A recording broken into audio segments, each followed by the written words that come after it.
Alright, so syempre next na panayam natin, gaya nga ng nabanggit kanina, no, sobrang laking issue na nitong Philippine Academic Calendar Shift, di ba? Kasi syempre sinimulan ito syempre mula sa Universidad ng Pilipinas. Kaya ngayong umaga, makakasama natin ang Director for Public Affairs ng UP Manila para pag-usapan natin pagbabago sa academic calendar ng UP Manila. Kasama natin si Dr. Tony Liachon. Good morning, sir. Good morning. Good morning, Carla. Good morning, Jules. Alright, sir. Since part din naman po ako ng UP community, sir, no? So, gusto po siguro natin malaman kung paano po ba na gawa yung decision ng UP Manila na makisabay na po dito sa shift ng academic calendar shift? Well, ano yan in consultation with the university councils sa buong Pilipinas, no? So bawat kolehiyo may mga university councils at sinimulan nila yan last year in consultations with the faculty, other stakeholders, no? So buong UP system except for UP Diliman will actually start classes August right now. I think Ateneo has followed suit, and then UST today July 14 sila. So actually it's a meeting, no, and consultation process. I think because UP Diliman masyado siyang malaki, hindi natapos yung consultation. And I think most colleges naman nag-approve except for 2, but the 2 units actually would not reflect the overall I would say sentiments of the UP Diliman. So I'm sure kahit magpag-usapan to according to University President Alfredo Pascual, tutuloy pa rin ng UP system yung kanilang pag-shift ng academic calendar this August. Sir, bakit niyo po piniling i-shift ang inyong academic? Well, according to UP President Pascual, gusto ng UP maging leader sa Asia at sa international community sa pagsisimula nito para makapag-benchmark din tayo sa pag-aaral. Makakalaan tayo ng maraming programa para sa academic exchanges, joint research, at marami pang activities, no? Kasi yung ating kalendaryo na inumpisan, let's say, ng June, hindi siya nakasabay sa international community. So kung may gusto mag-aral, let's say, ng UP sa ibang bansa, hindi nakasabay siya. Ganon din yung ibang mga estudyante na alam naman nating hub ang University of the Philippines sa pag-aaral dahil sa ating galing sa English language, like say Korea, China, and other countries. Alright. Sir, usually po ba, on the decision-making process, sino-sino po yung nakakasama dito specifically for this matter? Well, ang process kasi, even sa UP Manila, University Council, tapos magdi-decision sila, tapos papa-approvean yan sa UP Regents. Alright. So, nag-decision na nga nung yung ibang mga university, let's say University, Baguio, Los Baños, Manila, all the Visayan units, no? Nandiyan yung Tacloban, Cebu, except for UP Diliman, sila ay pumayag na. At noong February 6, last Thursday, inapprovean na to ng UP Board of Regents, except ongoing pa yung process for consultation sa UP Diliman. Sir, pag naipatupad na nga po itong pag-shift ng inyong academic calendar, magsisimula na po ang classes tuwing July or August? August. Okay. Yeah. Sir, I just want to ask, hindi po ba makaka-apekto to sa summer season sa mga estudyante? Siyempre, mainit po ang panahon, hindi po, baka po ma-distract sila. Yeah. So ngayon kasi, mahati siya sa 3 semester. Yes. August to December, January to May, at isang short term lang na June to July. Yes. Well, ang kinonsider, of course, ang climate because of the climate change. Pero mapapansin mo, ng August, on the other side muna ng rainy season, 2 buwan ang matatapyas mo sa maraming walang classes. Kasi ang daming disruption ng classes. Ako, isa sa nagdidesisyon ng walang klase sa UP Manila. At kitang-kita mo talagang wala halos na tatapos. Minsan 2 o 3 araw sa isang linggo walang pasok ang mga bata.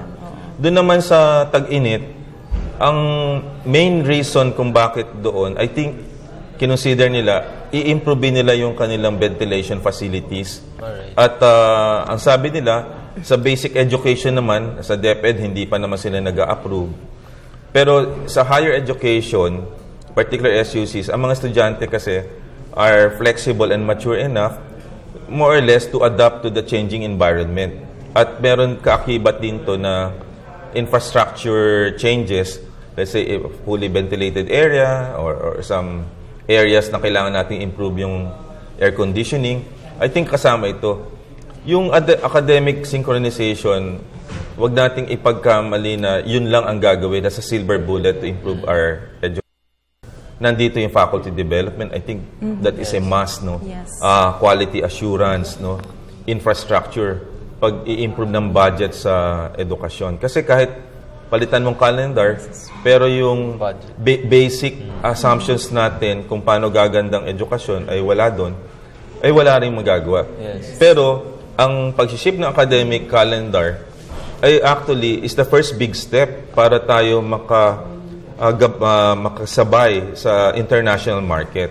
Pero dapat sabayan din natin ang infrastructure development.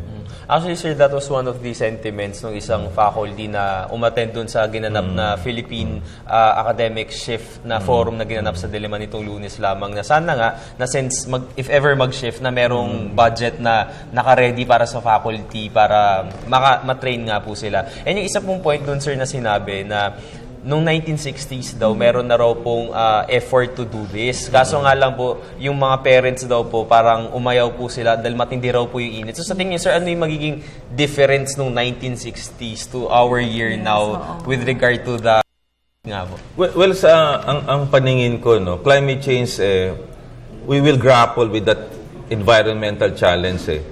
Kung mapapansin mo, dati 6 months lang of the year umuulan. Ngayon, almost 8 months, umuulan ka pa.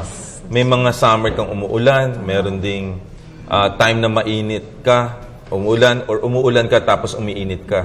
So therefore, even if baguhin natin yung ating kalendaryo, I think yung climate change, kailangan mag-adapt yung tao. Ay, yun ang aking paniniwala. No? Kaya lang, nakapako kasi ang academic calendar sa August.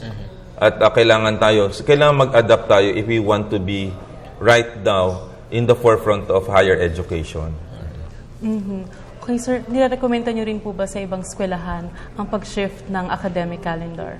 Well, right now, I think ang UP sumabay sa Ateneo in the announcement last Thursday, and today UST earlier by 2 weeks, no, July 14. And I think LaSalle and Adamson are mulling over that particular also. But I think makikisabay sila considering universities din sila na malawak yung lalo na De La Salle na may trying semester, mas adaptable sila sa change right now. Yes. Sir, mabalik po tayo dun sa fact nga po na yung Diliman nga po wala pa pong decision with regard to this matter. Ano po yung magiging implication nito sa buong UP system na Diliman lang po yung hindi makakasabay sa shift if ever? Well, siyempre, ang UP Diliman ang pinakamalaking base, no? But I think with the news right now na dalawang units lang or stakeholders na hindi pumapayag pa, I think ang complaints lang yata hindi masyado pang complete yung kanilang consultation with the stakeholders. But I don't think it will matter much kasi eventually UP has to adapt to its system. And I think with cooler heads din, marirealize din natin na tama yung decision in the process. So yun ang aking palagay, no? And I'm hopeful na natapos na yata February 10 this Monday yung consultation. And perhaps this week or next week we can receive actually kung ano yung decision ng UP Diliman. Sir, I just want to ask, will this take effect sa basic education or sa higher education lang po? Sa higher education lang. Ang pangalawang reason pala ng pag-shift, tama yung sinabi mo. Kasi with the K+12, maraming catch-up na secondary schools na hindi maka-adapt. So with the longer period ng vacation na 5 months, let's say from May to August, makaka-adapt according to University President Pascual sa language, sa sciences at sa math. So, yung 5 buwan na yon magagamit ng mga bata para makapag-aral to catch up. Para pagpasok din na ng higher education, particular UP, ay okay naman yung kanilang pag-adapt doon. But sir, you think na, yun nga po, possible na mag-follow dun siya? Kasi if ever, di ba, pag galing akong high school, before going to college, so gagraduate ako ng March, mag-aantay ako until August. So, ganun na po yung 5 maging months. pattern niya? Or sa tingin, sir, magpa-follow suit na rin yung basic education? Well, ang tatlong factors kasi kino-consider nila eh. Ano ba yung results ng UPCAT, yung mga licensure examination, yung K+12. So, kailangan mag-meet yung DepEd chair, of course, at saka yung CHED education chair, o higher education, para malaman to. And I think itong 1 year magiging pilot eh. So, makikita natin kung meron tayong babaguhin sa provisions or amendments eh. Ang maganda kasi, i-try natin, and then kung meron problema, i-correct natin. At kung maganda naman, ba't natin hindi ituloy? Thank you so much, Dr. Tony Liazon. Marami po kaming natutunan ngayon about this academic calendar shift. Any message po to our viewers? Well, I think change is part of our life eh. And change is really difficult eh. Kaya lang, kung gusto nating maging progressive ang ating country, kailangan sumabay tayo. Ang sa aking palagay, ako galing akong UST, tapos nasa UP ako, naka-adapt naman ako sa sistema. I think with cooler heads and consultations, plus a lot of understanding, kasi you cannot even influence people or inspire people kung hindi alam nila yung real matter or information. I think we need to inform a lot of our stakeholders in order to influence them. And when they're informed and when they're influenced, then they're inspired really to receive that particular changes. Okay, thank you so Thank you much. so much, sir. Sobrang dami naming natutunan, especially sa lahat ng mga boss natin, tiyak yan. Kasi alam naman natin na for sure, sir, no, maraming mga schools din ang magpa-follow suit dito, especially the state universities and colleges. So muli, mga boss, nakasama natin si Dr. Tony Liazon, ang Director for Public Affairs ng UP Manila. Maraming salamat, sir.